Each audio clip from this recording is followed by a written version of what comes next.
Welcome to the Uncover Podcast. My name is Andy Coleman and I'm with my co-host, Joanna Kerr.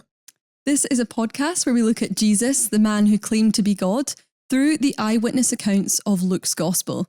And we'll be looking at the questions and topics that arise from that. Today, we got quite an interesting conversation exploring the idea of the resurrection of Jesus. And for those of you that might not know, this is the Easter story. What we're talking about is Jesus being handed over to the Romans, dying by crucifixion, buried in a tomb, and then 3 days later, rising again from the dead. That is the topic of the conversation. We have our guest, Mike Hood, with us. And Mike, welcome. Thanks. There's a lot of Christians in the world that believe this to be true. Not many of them have written a book. Why have you decided to write a book? Well, firstly, what is the book? What's the motivation behind it? Yeah, so, quite a lot of people have written a book about the resurrection, to be fair. But yeah, it's called The If That Changes Everything. What if you could believe that Jesus rose from the dead? And basically, I guess, I think this is pretty much the most important question you could ask. And for me, it's been really kind of personal. It was a huge part of how I came to be convinced that actually I should follow Jesus and be a Christian and stuff, was thinking through whether or not Jesus really rose from the dead and being convinced that he must have done. And so it was a big deal for me. And then I'd kind of seen with lots of other people that they'd then looked into the evidence and they'd become persuaded by that and it changed their lives too. And I thought more people need to hear this and engage with it and be able to kind of think it through for themselves. And so, yeah, just sort of on that intellectual level, I think it's massively important. And like the other day, I was literally chatting to a guy he started coming along to our church and he's asking all these big questions. He's not a Christian yet, but we were chatting and he said, I've been trying to think through all the kind of big questions about life and the universe and God. And it feels like there's just so many different views and, smart people holding all these different views. And I'm just never going to be able to work out which one is right. But he said, I'm thinking I need to look into the resurrection because if that really happened, then that kind of tells me, who I need to listen to. That tells me where I need to look. Because if Jesus came back from the dead, then he knows what he's talking about. And I thought, yeah, that's exactly right. And I think that was a big part of it for me was actually, if this is true, that tells me that Jesus is really who he says he is, that he's God turning up to introduce himself and to rescue us. And so I can just listen to Jesus and I can trust what he's talking about because he's come back from the dead. Yeah. So that was a big part of it for me. When did you explore this for yourself intellectually? So you're talking about, that was a big part of you. How old were you? What was the context around that? Yeah. So the first time I really thought it through was when I was about 15. I'd kind of grown up around church and my parents are great and are Christians.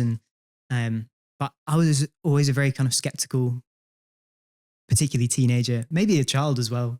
I was, my big brother always had all the answers, but I had the questions, and I sort of wouldn't have said that I rejected it all as a teenager, but I was also kind of holding myself back from it because I found anything supernatural, I just found it really weird, really hard to believe. And basically at some point I was challenged to actually just think it through and wrestle with it and work out what I thought. And after I'd kind of logically become persuaded there must be some kind of God in order for anything to exist at all and for the universe to make sense at all, it was then that I was kind of grappling with, oh, hang on, like the disciples said that they saw Jesus back from the dead. They said that they'd seen him and they suffered and they were imprisoned and some of them died for that.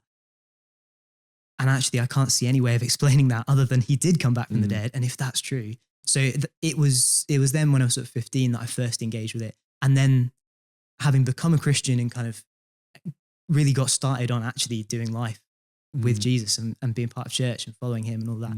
I guess then over the years, there were times when then I'd get kind of waves of doubt and questioning and I'd want to think it through again and dig into it a bit more.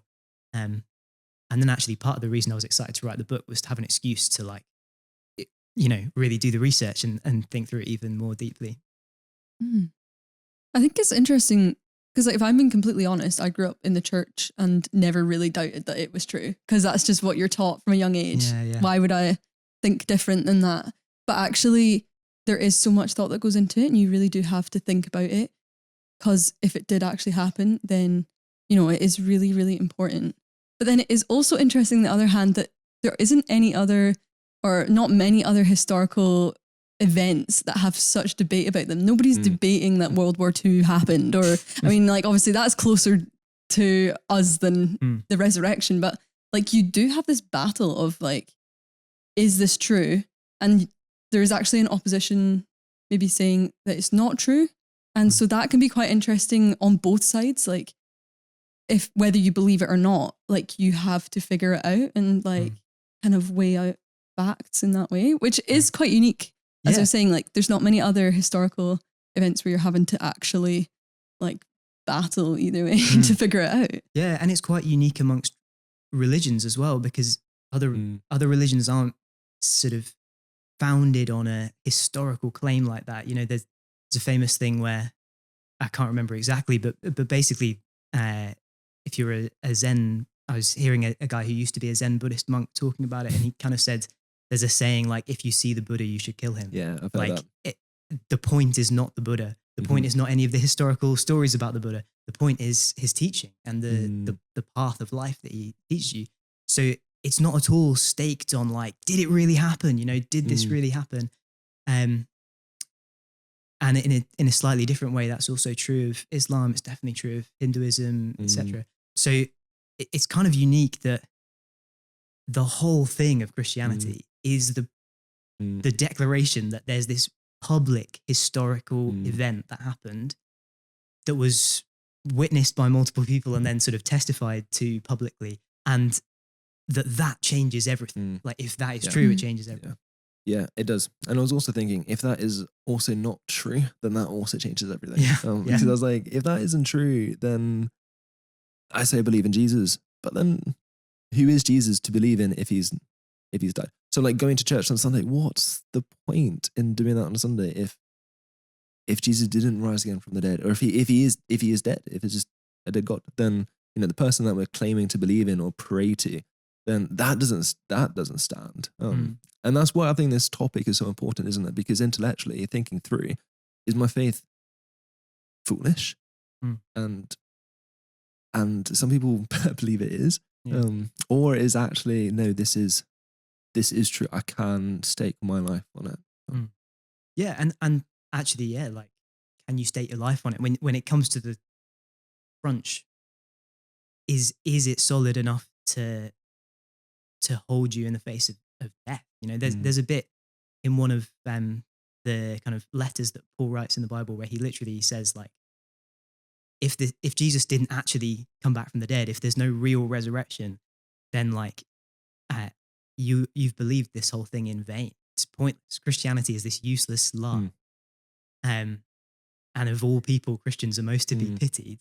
And actually, like, something that's really grown on me over time that I didn't really care about to begin with, I care about a lot now, is that actually the resurrection makes a huge difference to how you feel about death. When I was a teenager, I used to not care about that at all. I used to be annoyed at church when people talked about life after death, because I was just kind of like, oh, it's all pie in the sky after you die. Like, just talk to me about life now. But a few years ago, I don't know whether, like, I imagine most people, a moment will come in life where you actually get to be with somebody that you love as they're dying. And I'd never done that until a few years ago. I got to see my granddad, as kind of everybody knew he was dying. He knew. And, me and my brother are there, like, holding his hands and trying to talk to him. And you realize in that moment, the most important question in the world is what happens next. Is like, where are you going? Or are you going anywhere? Or, is there going to be no you to go somewhere in a few days' time? Like, you're standing there thinking, of course this matters. Like, how on earth are you supposed to live your life if you don't know the answer to that question? And so over time, I've just more and more realized, like, oh my goodness, whether or not Jesus came back from the dead, it makes just the world of difference. What about life? I don't want to get into like nihilism here, but yeah, give up Christianity. But then what about like those bigger questions then as well? I mean, I actually think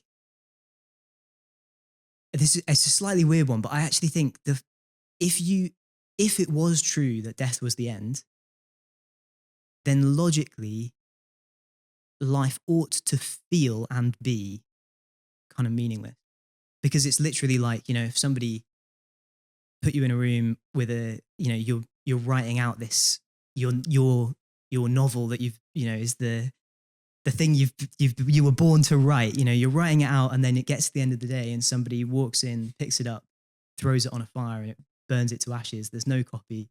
You walk out the room, you can't even remember what you wrote down, and you'd feel like, what's the point? You go in the next day, you do it again, they throw it away again. What's the point?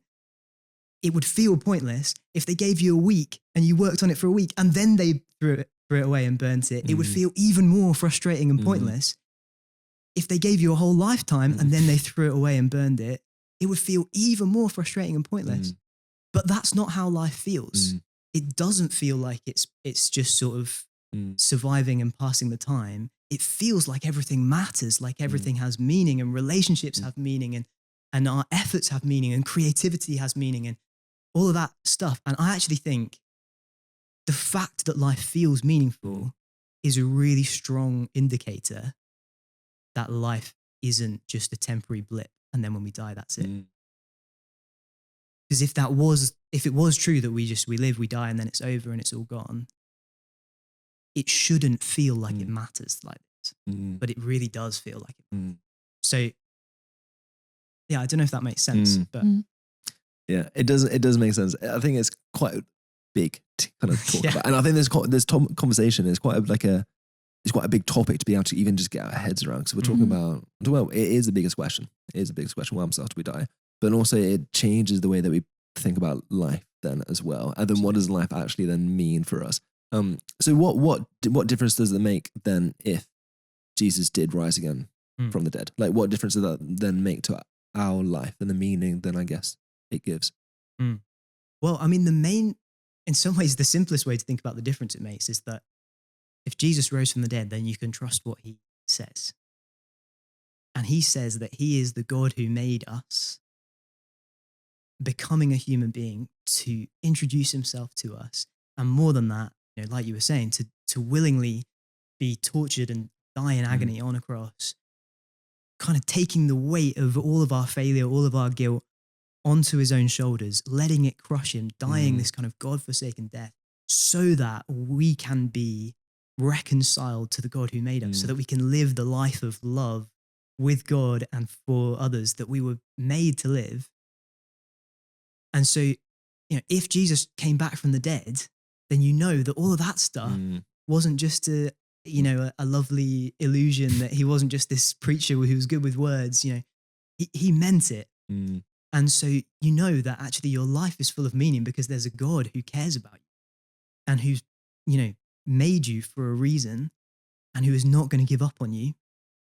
And there's a way for you to come back to him. And even though you've maybe, we've all ignored him and pushed him away, all of us can come back to him, and we can do life with him, and there's a purpose there. But then on top of that, you got the fact that if Jesus rose from the dead, he said that anyone who trusts him and lets him kind of lead us through life and then through death, he will take us right out the other side into a kind of a resurrected world. So he said that his resurrection was the first installment of this kind of new resurrected world, and that if we trust him, we're going to be resurrected with physical bodies in a physical, beautiful world, like that will last forever, where there's none of the pain and suffering and death that ruins this world. And instead, we're just enjoying the kind of infinite beauty of being with God in his perfect, kind of overflowingly brilliant creation forever. And that fills this life with meaning, because it's not what I do now and who I become now isn't going to get scrumpled up and thrown in a fire and burnt to ashes. And it's, it's not going to be that in 100 years' time, no one knows who I was, nobody remembers what I was like, and all the impact I tried to make on the world has sort of fizzled out like ripples on a lake or whatever. It's actually that who I am, who I'm becoming, the impact that I'm making with, God's help changing me.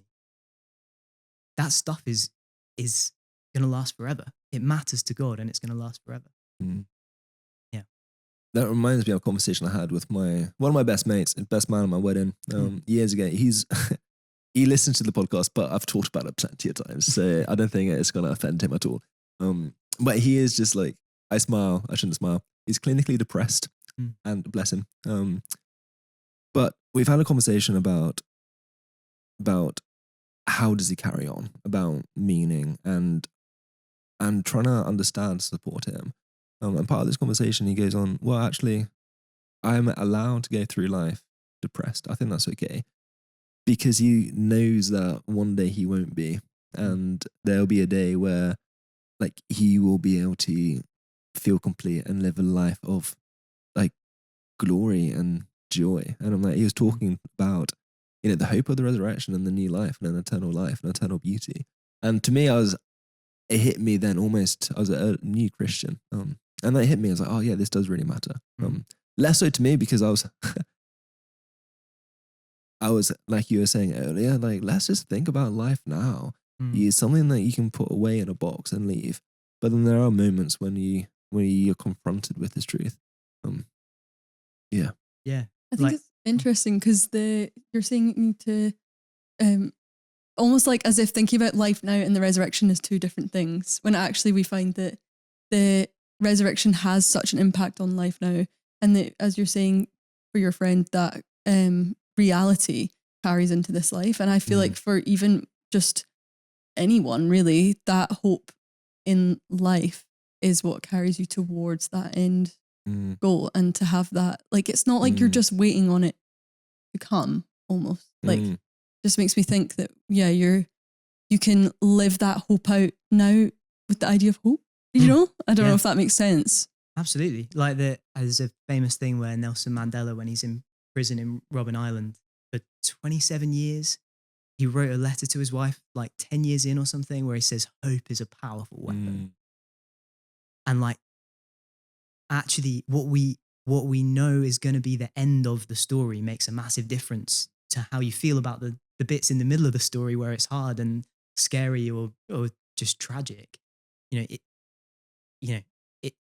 What you think is going to happen at the end makes a huge difference to how you live the middle. And so, I've got friends similarly where it's such a powerful source of like strength to know that actually to have hope, I don't need to kid myself that this thing is going to go away like soon. But I know that one day it is.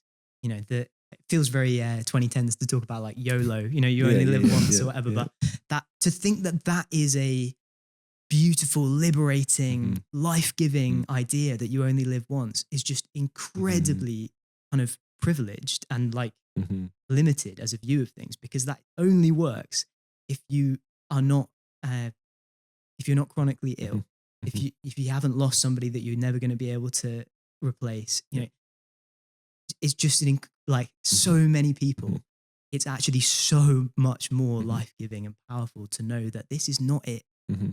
Like there is a future where things are going to be put right because Jesus has entered into the very worst of our suffering and pain and death. He's gone all the way down, deeper than any of us ever have to. And then he's risen again and brought about this new, restored future. Yeah. He invites us into it. Yeah. I was a part of the YOLO generation. And my worldview was pursue as much joy and pleasure as you can and escape away from as much suffering as you can. And that is a good life. What fell through was you can't escape suffering and joy fades. And then I was like, well, my life is now meaningless because I don't have joy. I got suffering. Then I don't have a worldview to be able to understand how to then live in this light. leave that there though, because I've heard someone talk about before, a philosopher kind of talking about when we evolved a conscience, we created God. Because when we understood our own morality, or not our own morality, our own death, essentially, we created God to be able to give us a hope that goes through it. Is this something that we've just created to allow us to go through life? I mean, this where it comes back to the historical stuff. Like, it's sort of, it would be easy to think, I mean, lots of people believe that there's life after death, and fair enough. Lots of us believe that there's life after death because we can't face the alternative.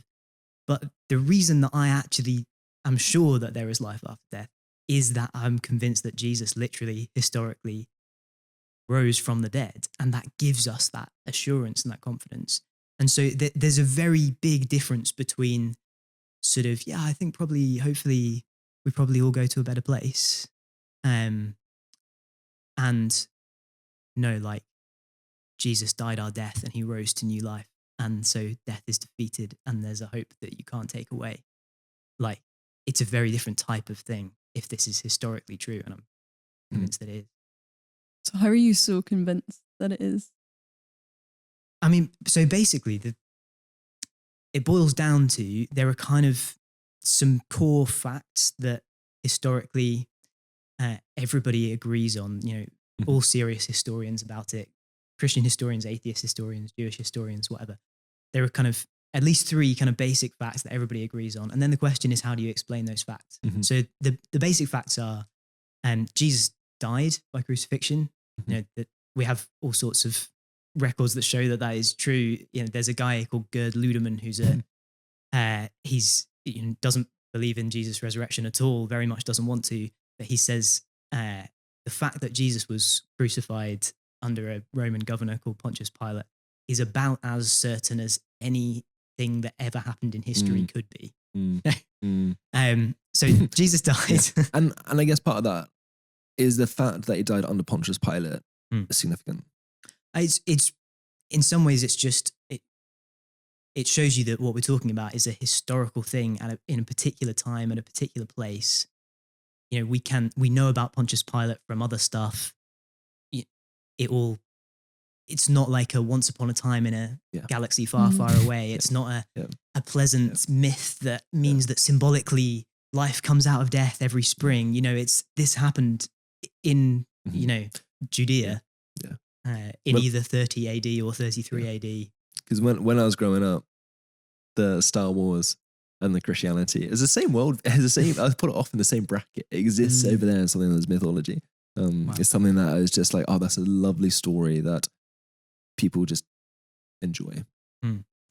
Yeah. And even the earliest kind of Christian summaries of faith, the creeds, specify under Pontius Pilate when they talk about Jesus' death, because they want to emphasize, we're talking about a real thing, happened at a real time in a real place.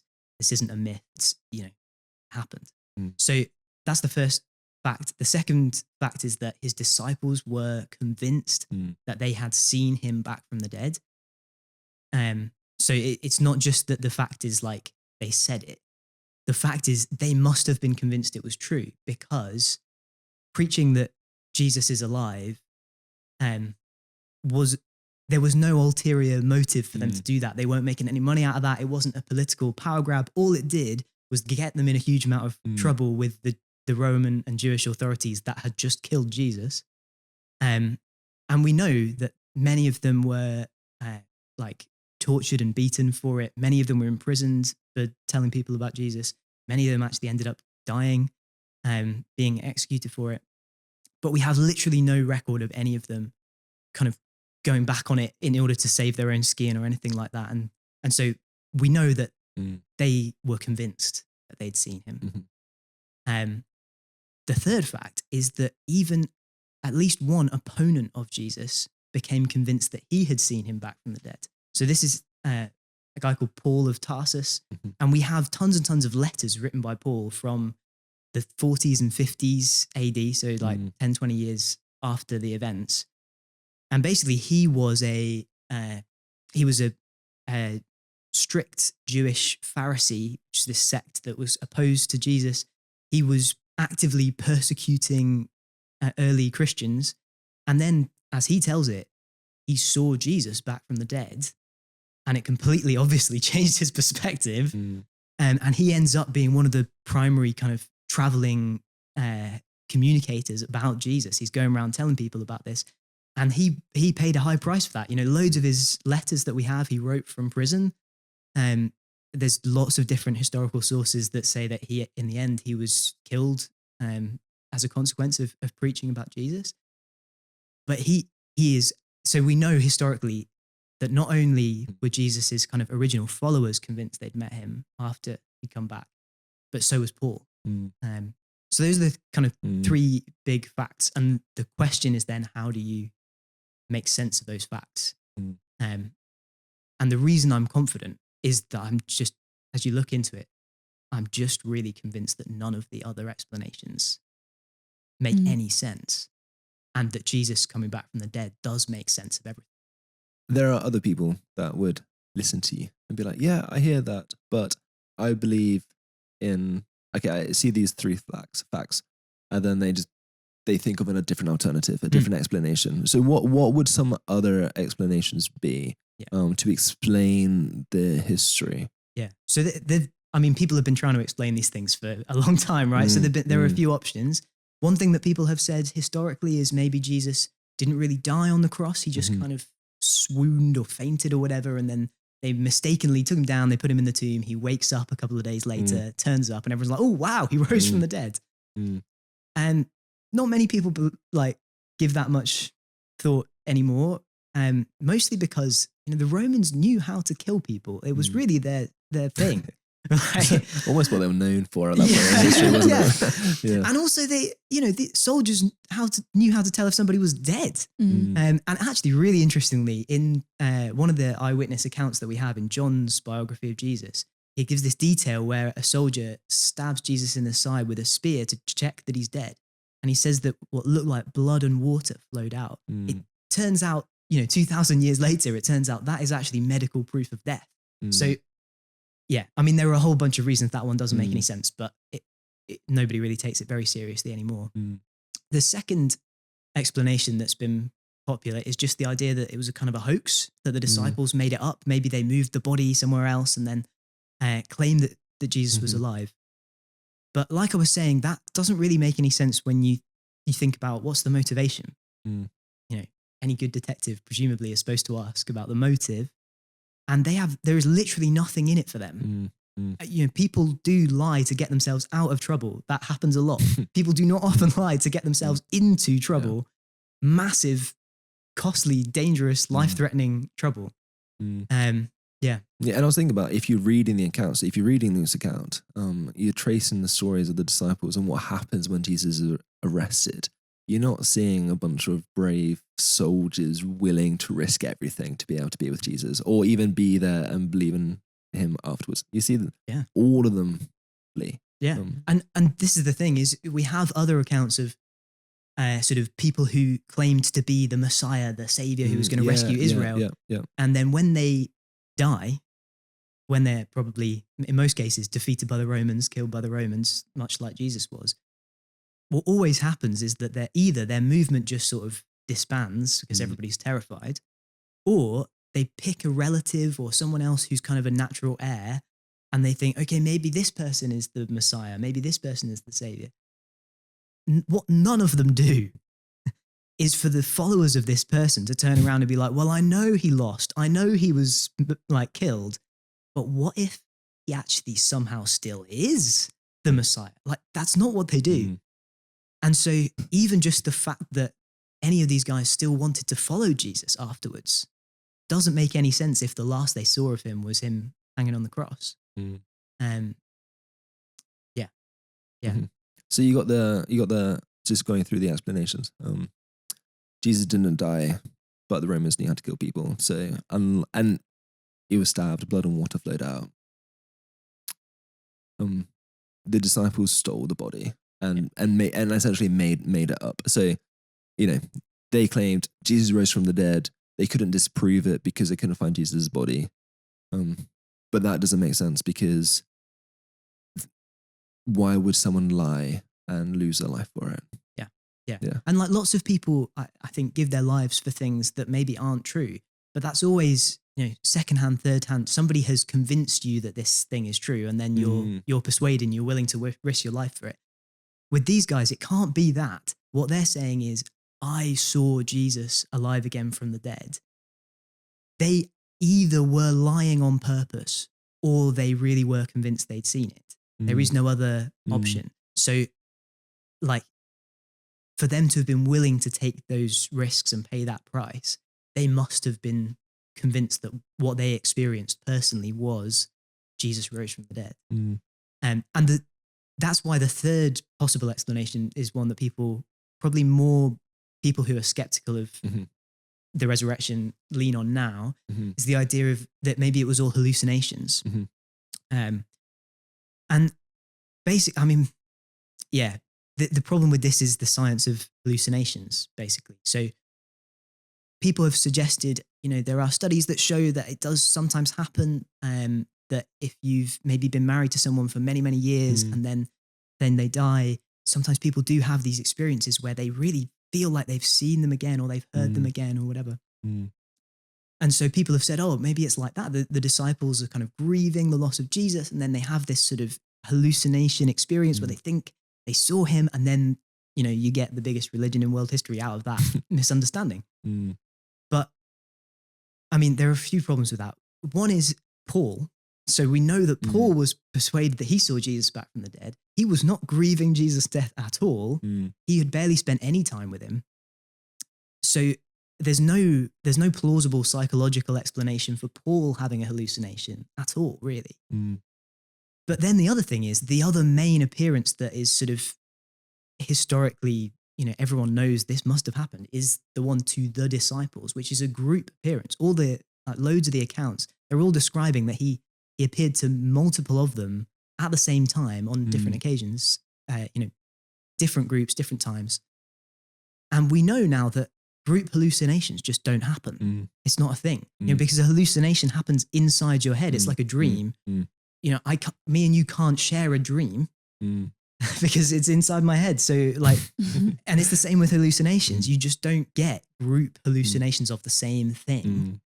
And so it becomes this just spectacularly, impossibly unlikely thing where you'd need a crazy, for Paul to have the hallucination, it would be like you've got dice with hundreds and hundreds of sides on them, and you roll them, and somehow it still comes up with a double six, and he has this hallucination.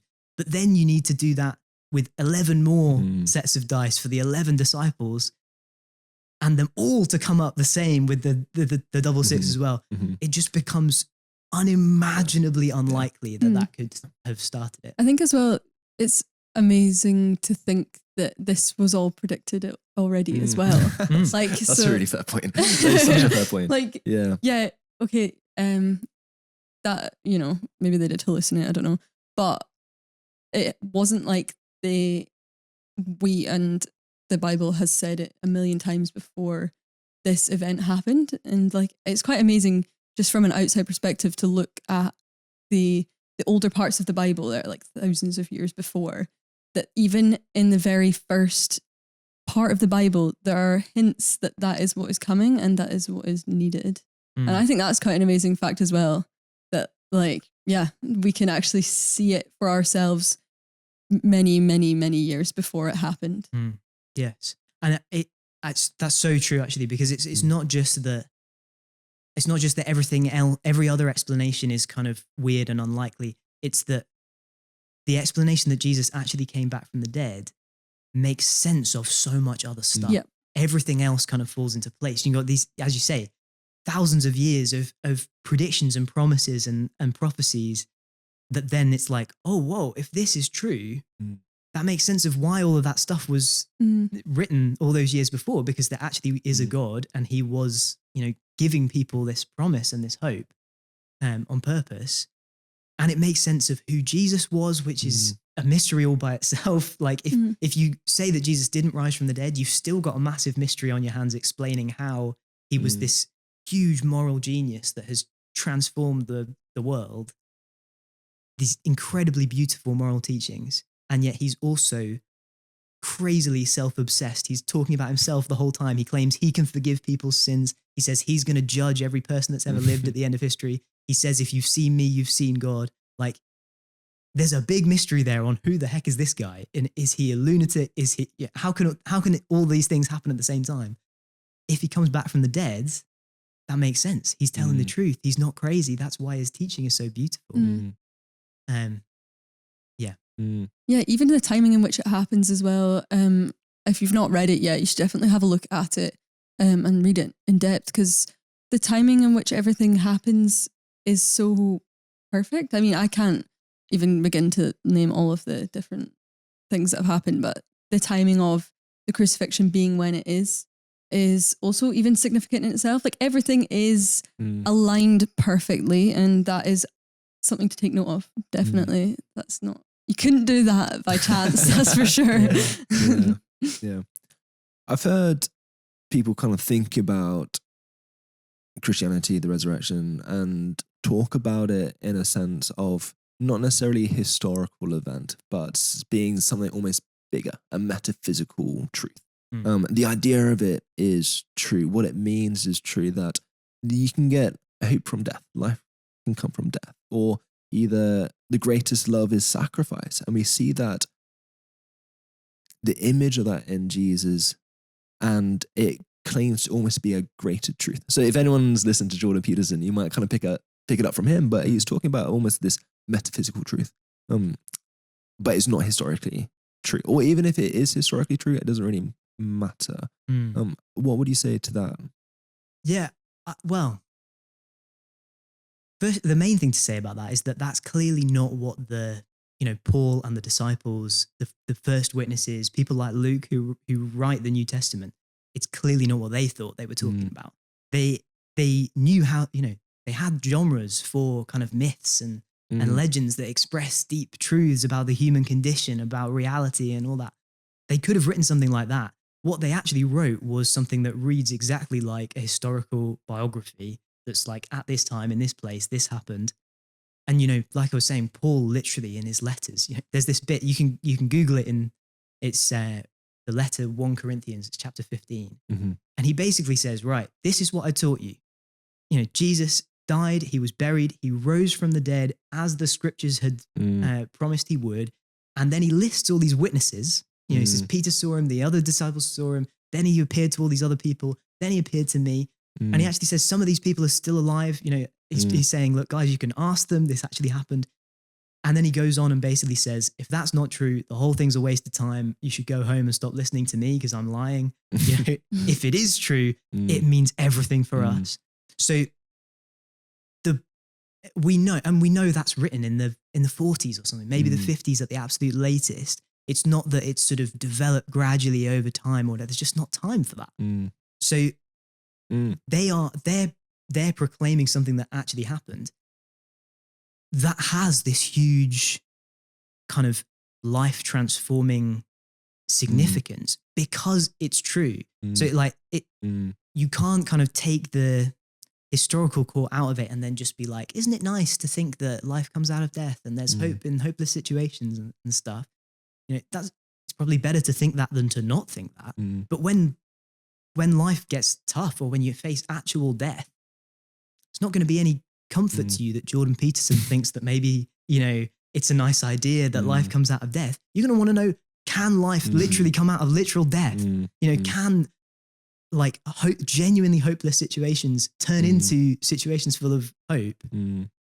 I actually think it kind of works the other way around. Like I recently came across, there's a writer called Louise Perry, who's like a feminist writer who basically became persuaded that Christianity makes such good sociological sense. It's so good for women, particularly, and children.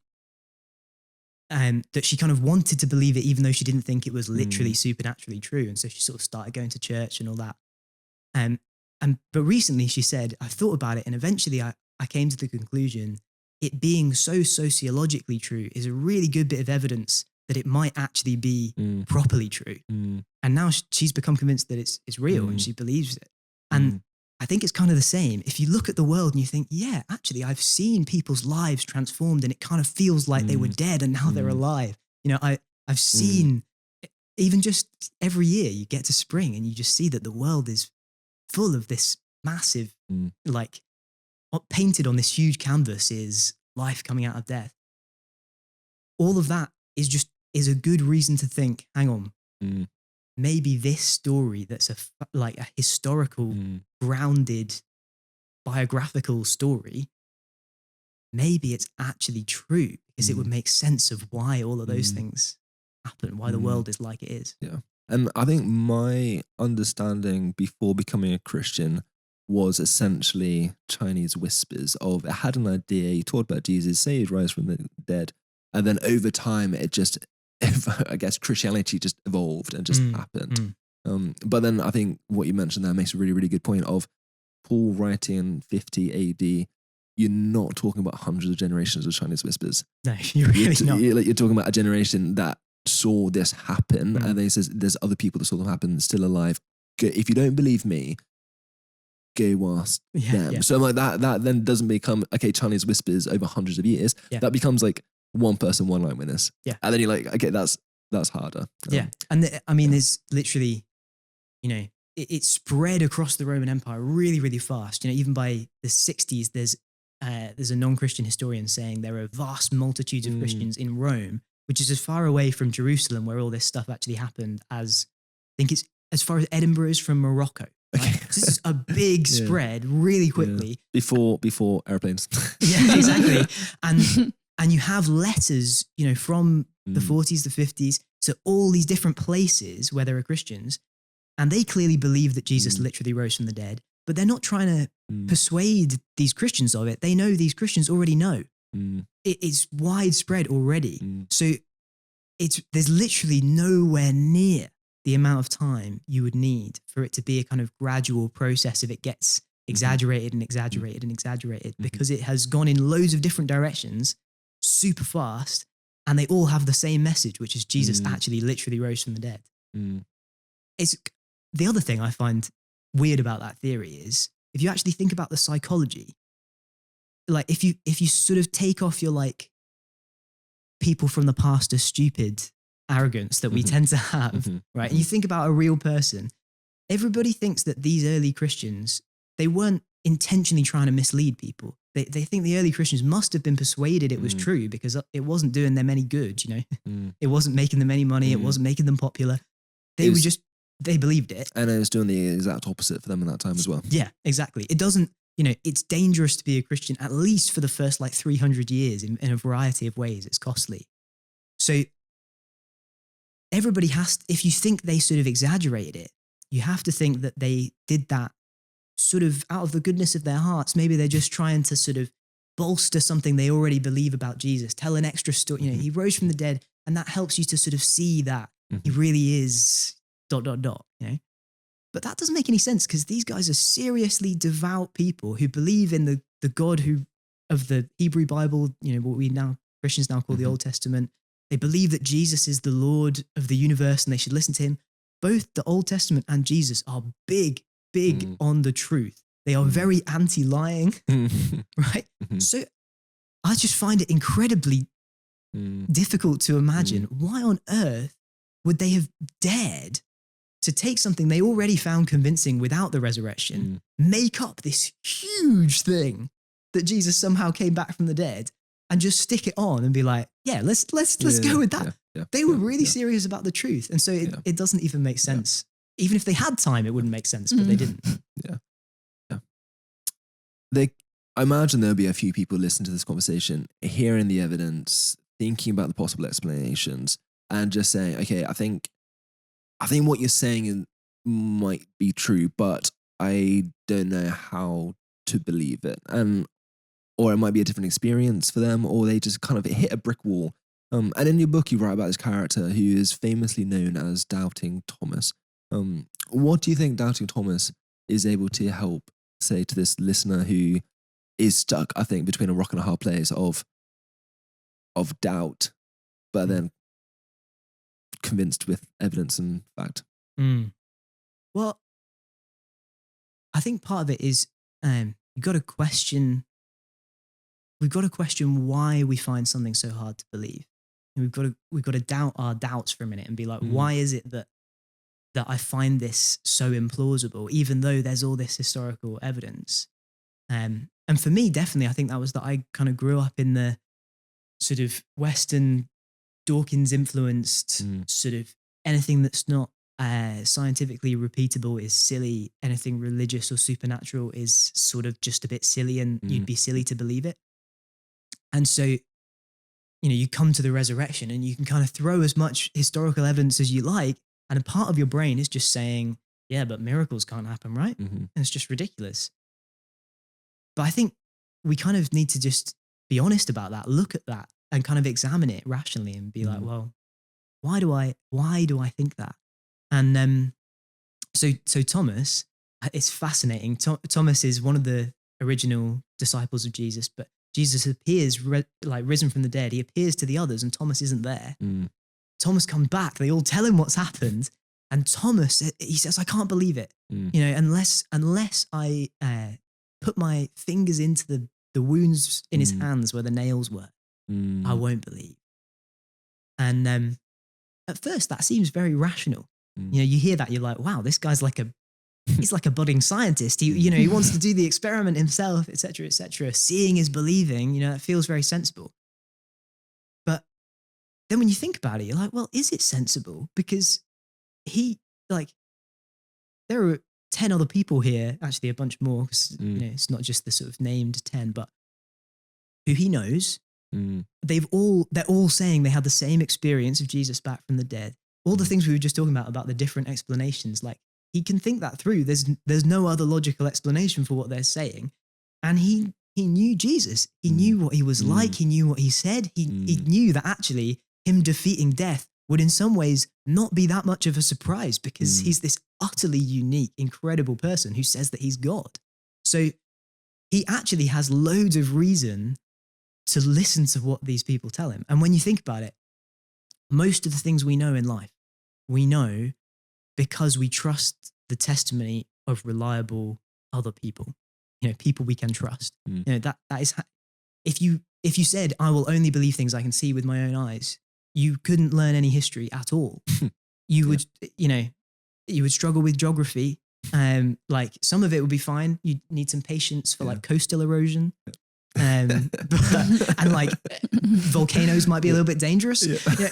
But even science, the way you learn science is that you trust what other people have observed. You know, it would take you a lifetime to get a GCSE if you were just sat there insisting, I'm going to do every single experiment myself.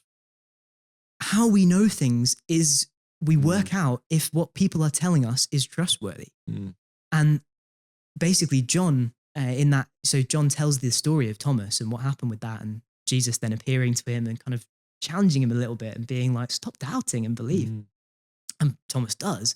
But at the end of that story, John kind of does the thing they do in sitcoms, you know, where they like turn out and look at the camera and they look straight down the camera and they say like, now you know, they talk to the audience. And John basically says, look, I've written these things down so that you may believe that Jesus is the Messiah. He's the Son of God, and that by believing in him, you can have life in his name. He's saying, look, Thomas had every reason to believe us. Why would we have been lying? It makes no sense. We saw it and we told him, and he could have trusted us. And you have every reason to believe me. You're reading my book right now. You know, you're reading Luke's account. You have every reason to trust that what I'm telling you is true, because why on earth would I have lied about it?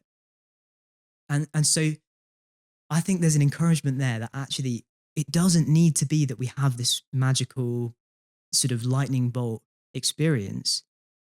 We can think this through until we have good enough reason to trust it. I came across a really interesting thing recently with someone called Molly Worthen, who's a professor of history in the States. She writes for the New York Times, and she was very skeptical of Christianity. And she was actually like researching an article about a mega church where she was, you know, going to tear it to shreds or whatever. And she ended up sort of in a conversation that led to her then reading this big academic book about the evidence for the resurrection by N.T. Wright called the Resurrection of the Son of God. And basically, she said that as she read it, she just increasingly realized that as a historian, this made sense. And she was on this podcast, Confronting Christianity, and she was talking about it. She said, I was waiting for ages for this sort of lightning bolt or experience or this big sort of emotional whatever to happen and make me a Christian. And it didn't come. And she said eventually she realized, I'm not 100% convinced that this is true. Like I can't say I'm sure 100%, but I'm definitely more than 50. I definitely, I'm more convinced than I am that it happened than I am that it didn't. And she said, I realized at that point that for me to turn around and walk away from Jesus would be a far bigger leap of faith than it would be to step towards him and to kind of to say, yeah, no, I do trust you. I do believe in you. And then to keep thinking through her doubts and her questions and whatever, but doing that as a Christian, as someone who's with Jesus and who, Jesus is with them and part of the church, and they're doing that in conversation with other Christians. And so partly I'd encourage people to do that. Like if there's even a chance that it might be true, it makes sense to step inwards and to go to church and to get to know Christians better and get to know Jesus better, to read a gospel with someone and talk about it more. And as you do that, if you find yourself actually thinking, I'm more convinced that this is true than I'm convinced that it isn't, it makes sense to start talking to Jesus about that and to start asking him to help you follow him. That's very much, I think, my Christian life is going from like, I'll probably wake up tomorrow and I'll be like, is this really true that there's a God in the sky and that Jesus rose again from the dead and did all these wonderful things? And then you talk about other wacky things like the Holy Spirit and angels. And I'm like, I don't know if I can believe that to be true. Like that, I find that really, really hard to be true. But then I look at the reality and what we talked about, and I'm like, well, I think that makes more sense than the explanations. And then I just crack on, and then I just get back to work, and then those doubts, they're still there. I wouldn't say I'm 99.9%. I don't think it's that strong. Some days it is, but it is actually going from, well, actually, I feel like it's so much harder to find a rationality and an explanation for it not to be true. Yeah. And then I just have to accept that that's the case, because what other option do I have at that point? There's a guy called Glenn Scrivener who has this amazing thing where he talks about basically, really you have to choose your miracle either way. If you're a Christian, you have to believe that you have to believe in the virgin birth of Jesus. You have to believe that Jesus literally came alive from the dead. But if you're an atheist, if you don't believe that stuff because you think that there is no God and so nothing like that could ever happen, then you have a different set of miracles that you have to believe. You have to believe in the virgin birth of the cosmos. You have to believe that everything came out of nothing from scratch with no one to do it. And you have to believe that life came out of non-life, just somehow by a miracle. Like we don't, every explanation for reality is hard to believe when you look at it properly. Every explanation is crazy and full of mad stuff. But this one is full of mad stuff that has really good, solid evidence for it and that makes sense of what it's like to be think human. as well, like you have to make that decision either way. And one that I can think of has very good outcomes. And that is sometimes worth taking that step of faith for. I find that, as you're saying, Andy, that it's not like you wake up every day and you're like, right, okay, this is actively 100% true for me today. But the repercussions of believing that in your life proves to be enough evidence in itself. And I think, to be fair, I think at different times with different people, it can kind of go both ways. I think actually something that I would often want to say to someone who's like, oh, I can kind of see your point, but I find it really hard to believe, is it's worth checking whether the reason you're finding it hard to believe is that you kind of don't want it to be true, that you're kind of scared that it might be true, but you'd rather that it wasn't, because here's Jesus telling you that he knows what, he knows what's what. He knows what you were made for. He knows how you should live your life and that you have to listen to him. Like, there's a lot of motivation to want this to be just sort of a little bit out of our reach. You know, you were saying just before we started recording about Tom Holland and the rest is history, and them saying, you know, they get to the end of their episode about Jesus, they've talked about all the stuff about the resurrection, and they say, well, did it happen? They kind of go, well, it's a question for theologians and not for historians. And partly the reason it might be that you sort of want it to be that you can't really know, because you're scared that if you could know, actually, if this evidence is enough, oh, flip, now I need to actually do something about it. And that's going to change my life. But then, like you say, that comes down to, as you get to know Jesus better, as you get to know what he's actually like, it becomes easier and easier to trust that he loves you. He wants the best for you. He knows what he's talking about. And it gets less and less scary to think, I could follow him. So say if someone is 51% convinced that, okay, the resurrection is true, Jesus rose from the dead, where would he point them? Where would he help them to go next? I guess I'll basically say from there, you want to do two things. You want to lean into the facts. You want to kind of lean into getting to know Jesus. So like, you want to lean into the facts. Like it is, you just see time and time again, when people dig into the history, dig into the evidence, that it doesn't push people away from Jesus. That leads people towards him. You know, got a friend who talks about in a few years ago in Bristol, the Christian Union there, they ran this event called the Great Resurrection Debate. And they put this big ad in all the student like newspaper stuff that basically outlined the sort of basic facts that I've talked about, and then said there's a £500 prize for the person that can provide the best alternative explanation for those facts. You're not allowed to say Jesus rose from the dead. Best explanation that isn't that. And people sent in their things. They were judged by non-Christian legal professionals. And then the best ones go to this event, this debate, and they present their case. And there's a panel, again, non-Christians, chaired by a judge. And they said two really interesting things happened. One, the judge, like in his sort of closing remarks, said that none of the explanations he'd heard would stand up in a court of law. The really interesting thing, though, was the guy who won gave a victory acceptance speech where he said he didn't believe his own theory. He didn't think it was convincing. And later that year, he became a Christian. So like, lean into the facts. And there are books that you can read. If you're listening to this podcast after February 2026, I'd really encourage you to read my book. But in the meantime, you know, there's books like Lee Strobel's The Case for Christ. You know, he became convinced. He tried to write a book discrediting it and became convinced by the evidence, changed his mind, wrote a book about it the other way around. There's loads of people like that. So, you know, lean into the facts, but at the same time, you want to lean into getting to know Jesus. You want to try going to church and seeing what that's like. You want to spend time with Christians. You know, read the Bible. You know, read one of the Gospels some more, because actually a lot of it is going to boil down to, okay, even though I realize I really can believe this, am I willing to trust this person? And the more you get to know him, the more you realize, like, you can trust this guy. He's really good. He loves you, die for you, and he's alive. So anyway, I'd go for those two things if I was talking to somebody like that. Lean into the facts and lean into Jesus.